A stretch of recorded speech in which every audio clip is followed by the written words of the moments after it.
एक गांव में एक औरत सोनिया रहती थी। उसके पति रवि एक किसान थे। वो एक बीमारी की वजह से बीमार हुए।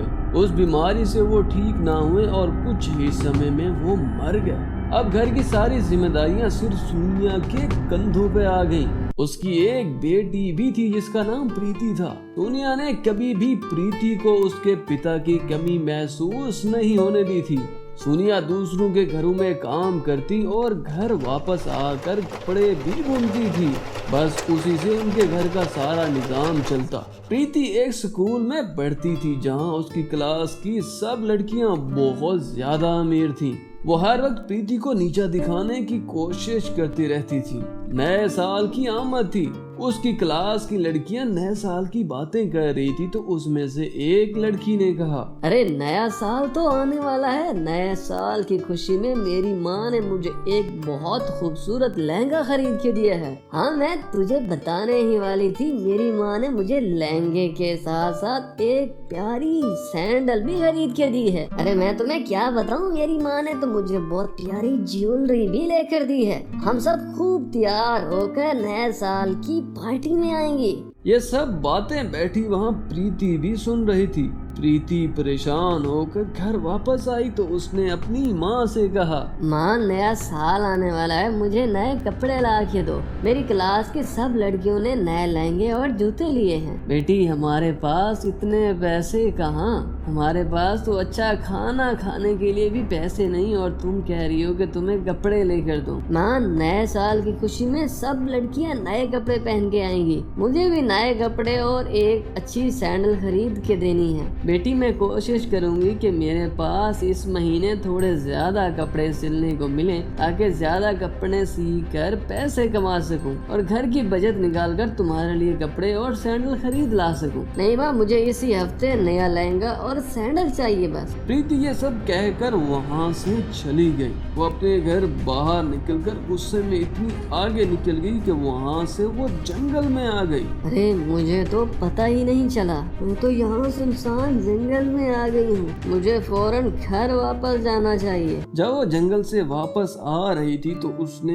एक जख्मी तोता जमीन पे पड़ा देखा। प्रीति मेरी मदद करो, मुझे बहुत घायल आए हैं, मुझे घर ले चलो। तुम कैसे बोल लेती हो, तुम तो एक परिंदे हो ना। हाँ, दिखने में मैं एक परिंदा हूँ मगर चुड़ैल ने मुझे तोते में बदल दिया है। तुम मुझे शाम से पहले मेरे जादुई घर ले चलो। वो कहाँ है तुम्हारा जादुई घर? तुम तो एक परिंदा हो, तुम्हारी ये घर कैसे हो सकता है? अरे नहीं, मैं एक परी हूँ। आसमान पे मेरा जादुई घर है। अगर तुम मुझे वहाँ ले जाओ तो मैं बिल्कुल ठीक हो जाऊंगी। पहले ये बताओ कि आसमान पे कैसे जाएंगे? यहाँ करीबी एक जगह है जहाँ ये जादुई सीढ़ियाँ मौजूद हैं। उन्हीं से हम ऊपर जा सकते हैं। प्रीति ने तोते को उठाया और उस सीढ़ी के पास चली गई।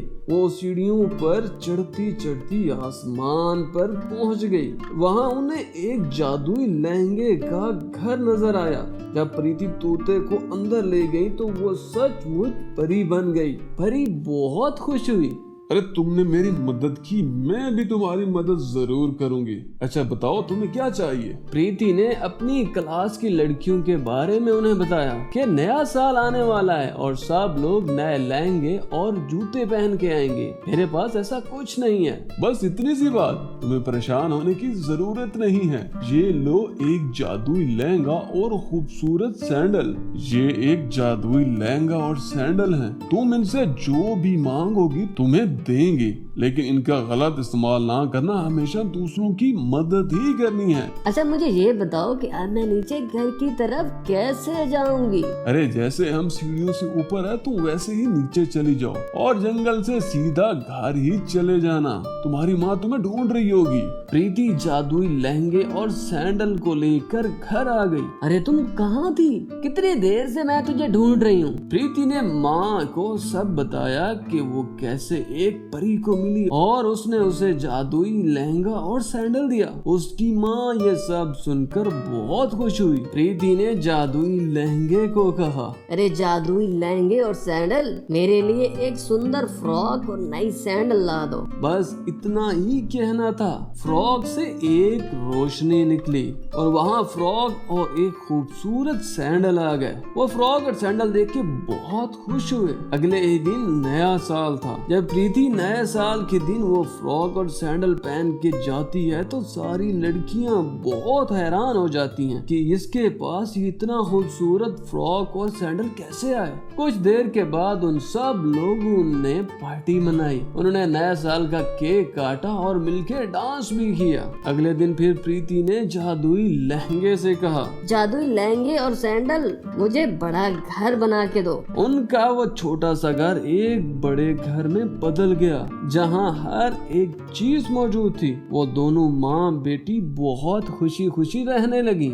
तो बच्चों, अगर आपको हमारी कहानी पसंद आई तो हमारी वीडियो को लाइक और शेयर करो। हमारे चैनल को भी सब्सक्राइब करो और साथ लगे घंटी के निशान को दबाना मत भूलें ताकि आने वाली मजे मजे की कहानियाँ आप लोगों तक पहुँच सकें। Bye bye.